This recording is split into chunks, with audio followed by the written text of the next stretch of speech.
Olha, quando teve essa coisa do enredo do filme, do filme, da gravação, eu fiquei pensando assim, poxa, um policial. E é bom, né? Porque a gente tá aqui com uma diversidade de temas, a gente veio do Bukowski, e o que me ocorreu, o Enoch não tá aqui hoje, eu queria dizer isso pra ele, que é o anti-Bukowski total, né? Porque o Bukowski nunca está num lugar, esteve em vários lugares, um livro muito curto dele, teve em não sei quantas cidades dos Estados Unidos, e aqui a história toda o nome desse livro podia ser o Presídio de Givenchy, né? Que eu tenho ali parado no mesmo lugar o tempo todo ali. Outra coisa que me lembrou foi dessa grande filmadora que está fazendo agora, né? O Sol Nasce para Todos, porque nos dois casos tem uma narradora que ela tá contando a história, e mesmo às vezes conta a história com um ar de criança, um ar infantil. No caso do Sol Nasce para Todos, a gente ouve uma voz de criança o tempo todo, embora a narradora já tenha, na época, acho que 60, 70 anos de idade. E aqui a narradora, dessa vez fictícia, né? Ela tem mais de 80 anos de idade e ela está narrando essa história, né? Me ocorreu isso, que a gente está celebrando aqui 2 anos de leitura coletiva, né? Essa coisa que merece aqui o meu brinde a Rafael por ter mantido aqui a nossa, com força e com vontade, mantido a nossa conjunção aqui, nós todos, mas ele com uma ação especial.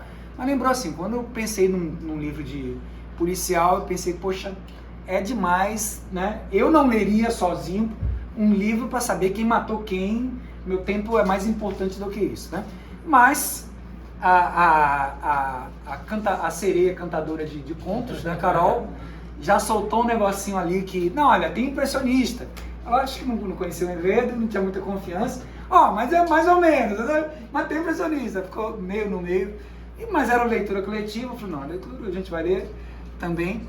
E aí veio uma história, né, que característica assim, muito interessante é a sobreposição que você tem de tempo, ou seja, se fosse em cinema, Clarice, os flashbacks, né, e forwards, né, você está no passado, você está no futuro, você vai e vem ali num plano. Num primeiro momento achei que eram 3 narradores, ou até um quarto neutro, né, e esse é um recurso estilístico bastante interessante que é utilizado. E isso tudo é realizado numa cidade pequena da França, onde Claude Monet morreu lá, né, e viveu boa parte da vida pintando lá, e por conta disso, ele que era uma figura exponencial, não foi ele que criou o impressionismo, mas ele se tornou a figura exponencial, acabou sendo uma referência de vários pintores do mundo que já há mais de 100 anos atrás iam para aquela região para esboçar, né? Você me perguntou do impressionismo, aí eu vou falar um pouquinho do impressionismo e tentando ligar, que eu acho umas coisas do enredo.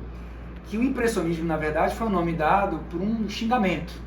Assim como chamam o Palmeiras de porco, de repente a própria torcida começa a chamar de porco, né? Xingam os São Paulinos de pó de arroz, e aí você vai ver o São Paulo, os caras jogam pó de arroz ali na hora que entra. Impressionista foi uma coisa que um crítico deu ali, dizer, porque as imagens não eram bem definidas, né? E o cara entrou na sala e disse, que escândalo ter esse tipo de coisa desse jeito, nenhum quadro. Tem uns impressionistas aí, né? E xingou, tem inclusive tinha uma mulher na exposição, ele saiu xingando no jornal os caras de impressionista. Mas havia um quadro exatamente do Monet, chamado Uma Impressão sobre o Sol, e esse nome, mais o xingamento do cara, deu o nome do impressionismo. Eu fui lá na França uma vez, fui lá só para visitar museu, fui 3 vezes, né, em Paris, e uma vez só para visitar museu. E nas duas vezes eu fui do Louvre e o d'Orsay fica em frente, né. Eles fizeram um contrato lá em Paris, que é o seguinte: até a arte antiga vai até 1848, e o Louvre fica com a arte antiga. E a arte moderna é de 48 em diante, porque tem esse retrato começa a ter a desvinculação da retratação. Essa ideia de que a pintura devia retratar o que tem lá. E a gente não pode esquecer de Manet. Porque antes do Monet tem o Manet. Que foi o coitado que levou mais chalapada dos críticos da época. Porque ele usava uma técnica que não tentava imitar a realidade, que era o que se tinha como arte. Né, de se imitar a realidade. E o Monet, ele fazia uma técnica diferente. Os críticos achavam uma merda aquilo que ele fazia. E aí só começou a ter um olhar como arte a partir do Monet. Aí se confunde. São dois pintores diferentes. Aí tem o efeito da tecnologia nisso, né? Eu achei que a fotografia era um pouquinho mais para cá, mas a fotografia é de 1821. Então, na hora que você começa a difundir fotografia, aquela arte de representar o que tinha, ela vai perdendo importância, né? Eu me lembro que assisti um filme sobre casamento de uma mulher na Itália.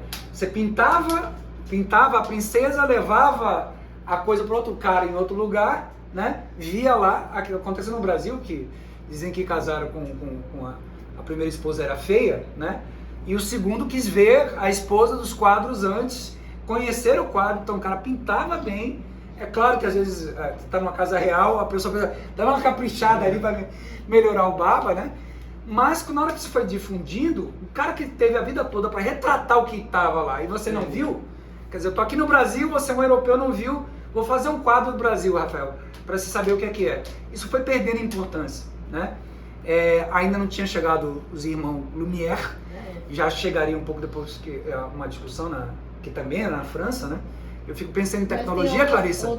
Quando eu vejo Inglaterra e Estados Unidos, é uma tecnologia sempre ligada a uma coisa objetiva. Os franceses também, mas é uma tecnologia que também leva à arte, né? Esse deslumbramento da imagem, que dá origem do cinema. No início final do século XIX, início do século XX, começou-se a se preocupar com o que vai ser arte agora, que tudo pode ser copiado, tudo pode ser reproduzido.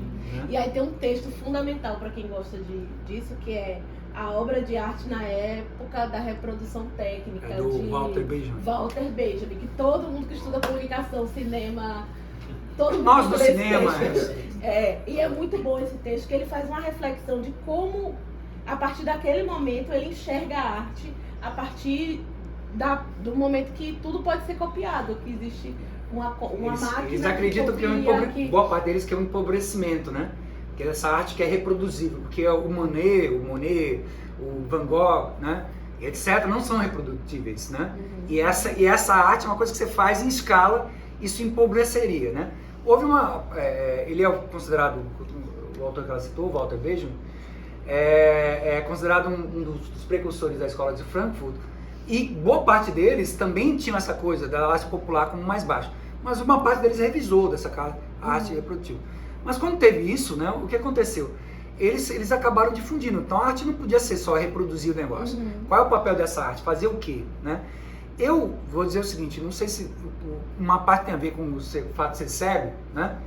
E uma parte eu acho que acho que é coisa de imaginar, acho que também o cego leva a imaginar, porque você não vê tudo, Damares.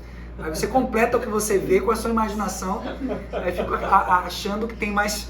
Né? Eu gosto do simbolismo, que é essa coisa vaga, né? Noturna, evocações de sons, etc., mas difuso, e que eu sempre fui impressionado, assim. Eu me lembro que exatamente no d'Orsay tinha lá um quadro, porque o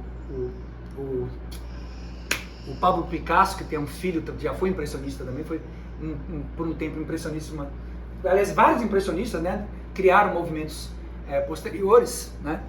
E o quadro dele, o museu principal dele tá em Paris, não está em Barcelona, que é na Catalunha, onde ele nasceu, né? Mas o Van Gogh não, o Van Gogh tem museu principal, apesar de viver uma parte na França, o museu principal dele tá lá na Holanda, né? E aí o que acontece? Ele tem uma coisa do quadro que às vezes, várias vezes eu parava e ficava em frente a um quadro e assim 5 minutos, aí depois eu percebia que era um carro, era uma mulher, né? Que chamava a impressão eram as cores, né? O conjunto das cores, independente de estar retratando alguma coisa. Né? Ai, gente, retratando alguma coisa. O autorretrato dele, que é todo amarelo, tá lá no Você tá falando do Van Gogh? Do Van Gogh. Que tá no MASP, inclusive, esse quadro. E ele é todo protegido, tem uma câmera em cima, enfim. Tem Monet lá também. E aí eu ficava, e eu gosto muito da arte abstrata, né? O Kandinsky, que também é um derivado do impressionismo. Mas o que acontece? Aí vê essa coisa da impressão da imagem, mas aí, e pra mim, no primeiro momento, o impressionismo era isso. Poxa, algumas dessas imagens retratadas em pinturas eu gosto, né? Mas depois eu fui entender a lógica do negócio todo, né? É que eles tentavam reproduzir coisas, e essa coisa do área externa era muito desejável porque você tinha a incidência do sol em momentos diferentes. E você está pegando aqui uma coisa fechada, a pessoa se move e tal, né? Você não consegue manter, mas uma paisagem grande ao céu aberto, então os impressionistas começaram a ser conhecidos como gente que fazia quadros em céu aberto à luz do sol. Eu pintava aqui a moça na janela às 10 da manhã é uma coisa, mas a moça na janela no final de tarde, a luz é outra, né? A incidência da luz é outra. E um outro fato é o movimento, né? Eu estudei isso, sei lá, em 2011, né? Essas coisas que eu tô falando aqui. Porque eu estudei História da Arte Moderna e Contemporânea. E antes do impressionismo tem o modernismo. É o modernismo? Não, na verdade é o modernismo. Realismo. O impressionismo já estaria dentro de uma linha do realismo. Não, modernista.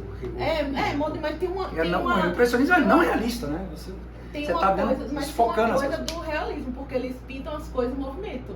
Aí vem, esse é o ponto. O olhar. Esse é o ponto. Esse é o ponto. Assim. Esse é o ponto. Aí o impressionismo vira lugar do movimento. Porque o Cézanne, na hora que eu vi o Paul, acabou sendo mais demorado do que imaginava essa gravação, mas vi o Paul me perguntando que Paul era. Era o Gauguin ou o Cézanne, né? O Cézanne era um cara rico, diferente dos outros. E ele voltou e tinha propriedade, ele pintava, ele não gostava de fazer exposição. Mas ele criticava os próprios colegas que achavam muito desordenado. Então ele é o cara da ordem. Se o Paul que ela chamou foi o Cézanne, quando ele vai embora, significa dizer que a ordem se perde naquele lugar. Se for o Gauguin não. O Gauguin não era rico como o outro, mas ele viajou, né? A maior parte das pinturas famosas dele foram feitas na Ásia, ele vai embora, etc, né? E o Van Gogh também foi impressionista, só que o Van Gogh depois monta uma coisa própria dele, que é fazer camadas, né? Que a pintura dele acaba aparecendo um relevo e você vê a incidência, dependendo de você olhar, a incidência da luz muda tudo, né? O que é que isso pega com o nosso enredo? Sinto muito grande, filmadora, não imaginava que tivesse adendos aqui, mas é o seguinte, porque a pintura, quando ele fez as Ninféias, que era um quadro não pequeno, era poder ver como uma visão um pouco mais distante, né? Então você olhava aqui de perto, você não conseguia ter a visão. Não sei quantos vocês viram o quadro, coisa de 5, 6 metros. Então você tinha que dar um distanciamento para você poder enxergar. E é a coisa da história, né? Se você vai catando essa história pelos detalhes, você não consegue ver o quadro todo. Você tem que você olhar se no pântano, que caiu, que não sei o quê, que o cara jogou uma pedra, que a cabeça estava... Se você ficar nesses detalhes, você perde o fio da meada da história. Você não entende a história, né? Você precisa se distanciar da história, escapar os detalhes, deixar ter o efeito do todo, senão você não capta a história, né? E foi isso que aconteceu ali, né? Na hora que você larga um pouco os detalhes e você começa a pegar um fio, qual é a porta de entrada? Para mim é o Netuno.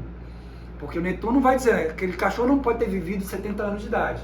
Então, são vários cachorros porque eu tenho o mesmo nome. Então, isso me leva a pensar que, na verdade, a dona é a mesma, né? E aí seria o Netuno, o cachorro, o pastor alemão, é a ponta para você abrir a história e seguir esse lado. Mas seguir esse lado é você deixar os detalhezinhos do que ficou em cada canto, quem escorregou na tinta, etc, né?